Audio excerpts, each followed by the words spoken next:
So today we're putting together this electric standing desk, and just for reference, this box is about 41 inches long by about 6 inches wide and roughly 13.5 inches tall. So let's get it open and put it together and check it out. It says not to cut it with a knife, but I'm just going to be really careful as I do that.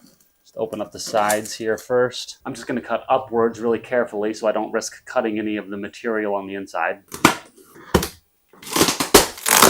So we do have some packaging to deal with here. And now let's get all the parts out and make sure we have everything we need before we get started. So we do get an instruction manual here, but I'm going to walk you through exactly how to put it together step by step. So we should get a bag of extra parts here, and we'll have 2 bags of hardware, this one with pieces A, F, H, I, and J on it. And you'll see that all our parts come with very conveniently labeled tags on them. And we'll have another hardware bag here with B, C, D, E, G, and K. We should get 2 big wooden boards like this, and they do come individually wrapped. And then I'm going to keep the bags on because they have the labels on them. This is part number 2, part number 3, and it looks like there's 2 of them in there. Part number 4, number 5 looks like one of the legs. Number 6, the other leg. There should be 2 parts in the number 7 bag. Then we have number 8, it looks like a controller of some kind. And number 9 comes in this box, the electric power supply. Now if you have all of these parts, then we're ready to get started. So for step number 1, we need 4 of these screws from bag C, as well as Hex Key from bag E. And we also need parts 2, 5, and 6 laid out like this. Part number 5 will be laid out like this,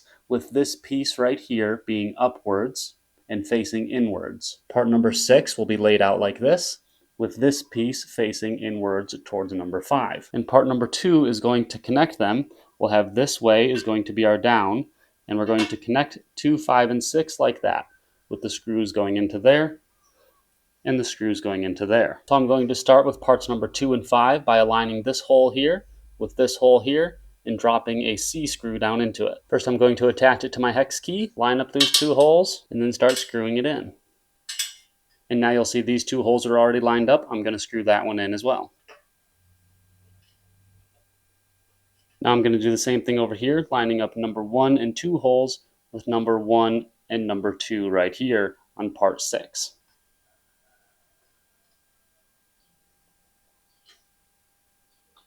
And once we have all 4 of those screws tightened up, we should have something looking like this. Now we can grab this piece and set it upright, so it's like this. And then we take our 2 number 7 pieces that look like this, and these will be the foot pads right here.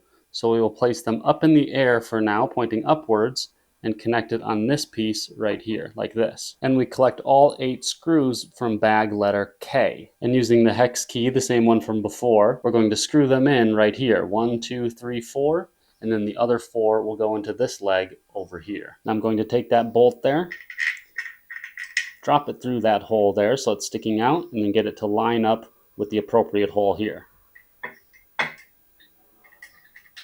As you can see, I'm just starting that by hand. I'm going to do that for all 4.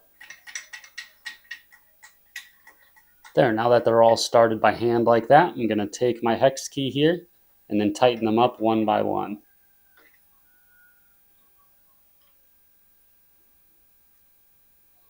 And now we'll go do that for the other leg as well. And once that's done on both legs, it should be looking like this. And now we can flip it over.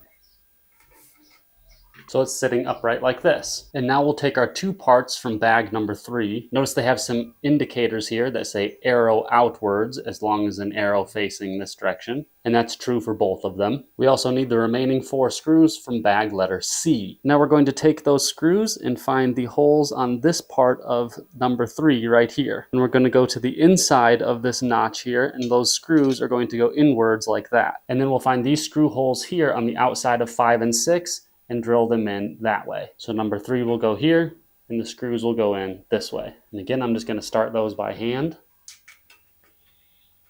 and then tighten them up with hex key from bag letter E again.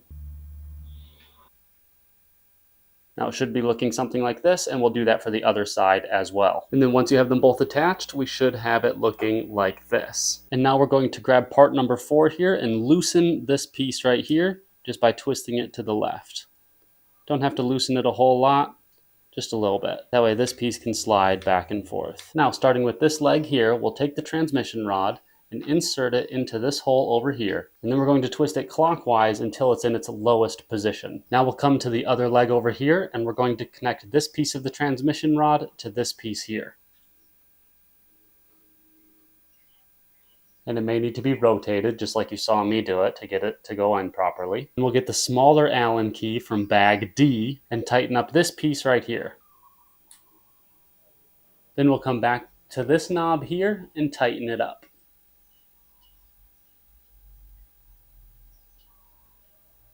Now we'll take these rubber pads from bag letter A, all 10 of them, and we'll insert them here. Number 2, number 3, number 4 here, numbers 5 and 6 on the middle bar here, the crossbar, and then the other 4 over here, 1, 2, 3, and 4. And so you just want to take this tab here and press it down into the slot and just keep pushing until it's all the way through. And then it should look like that, and let's do that for all 10 of them.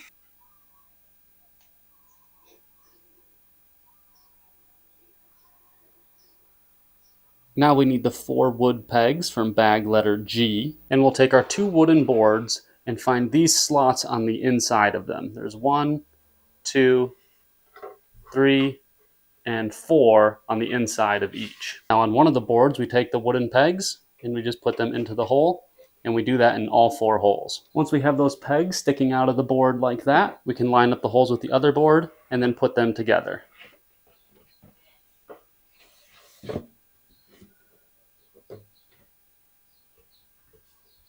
Until it clicks together, and now we have one solid table. For the next part, we need these 2 pieces from bag letter I and 4 of these screws from bag letter B. And these are Phillips heads, so you either need a Phillips head screwdriver or a drill. I'm going to use my Deco drill here. Now on one side of the boards, when they're put together, you can see here is the middle line here. You'll find screw holes that look like this. We're going to put the eye piece right here. And you should find 2 positions like this. Again, the eye piece will be screwed in right here. The eye piece should be lined up over top of those holes. And then we can start our screw by hand. And I'm going to start them both by hand here before I start screwing in with the drill. And now we'll drill this in place.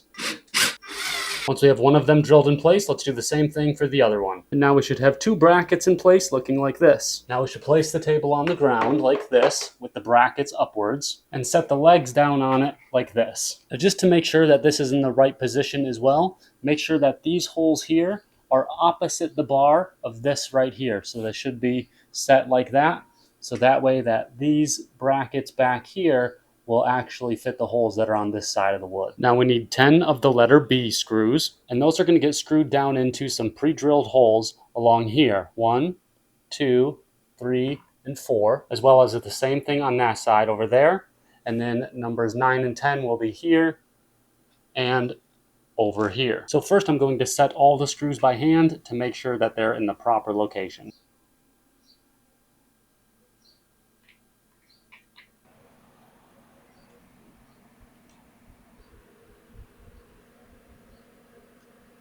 And now that I've got all of them set, I'm going to go through and tighten them up with my power drill, starting with the 4 corners first and then working my way inwards. At this point, it should be all bolted together and looking like this. Now we'll need to grab these 2 pieces from bag letter J, as well as 4 more of our B bolts. And we're going to look for these 2 holes right here, as well as these 2 holes right here, and bolt down those J pieces into those with our B bolts. And we'll bolt them down in this position, make sure that the hook is facing outwards away from the table. Starting the screws by hand again, and screwing them in one at a time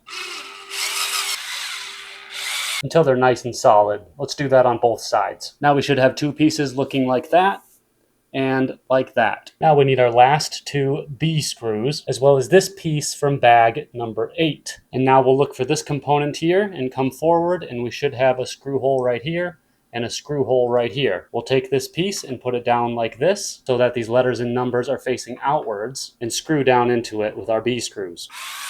Now that should be nice and solid. Now we'll get this box, number 9, and take out the cables from it.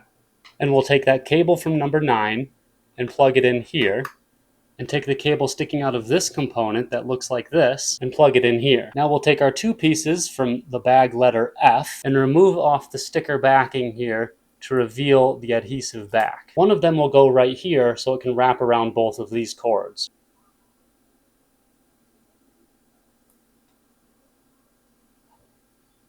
Put it over top of the cords and run it through so it snaps into place and holds them both down. There, now you can see it's got them both. And now the other one should be stuck on the outside of this opposite panel here in this position. And the longer cable that will plug into the wall will go into that. Slide it through and tighten it up. And now we should take these two pieces from bag letter H and insert them into these holes here. One like that and the other like that. Now in order to use the adjustable height settings on this table, it's really very simple. We have an up and down arrow here. The up arrow will move it up. The down arrow will move it down, as you can see there. And you'll see that at its shortest setting, the top of the table is about at 28 1/4 of an inch. And to save its lowest height here, I'm going to hit the S for save and then the number 1. That will remind me that this is the lowest setting for it. And at its highest setting, you can see that the table is reaching up to about 46 1/2 inches at the top here. Now I can set that as the highest setting, so I'll set that as 3, S, 3. And now I want it to lower back down to its lowest setting on its own, so I'll just hit the number 1.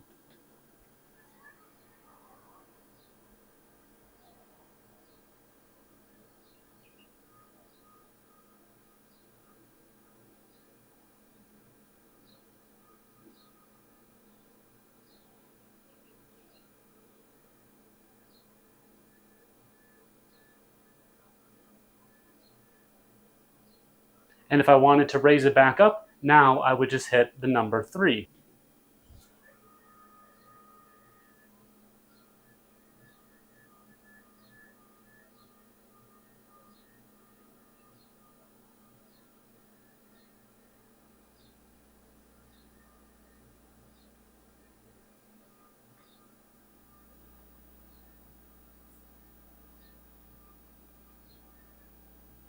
But now I want to find a height that's good for me to use my laptop on it, so I'm going to lower it down until it feels right for me, and that's about right there. Now I'm going to save that as S2. And now if I ever had it lowered or raised to any other position, and I wanted it to come back to that position where I can work standing up at it with my laptop, I would just hit the number 2.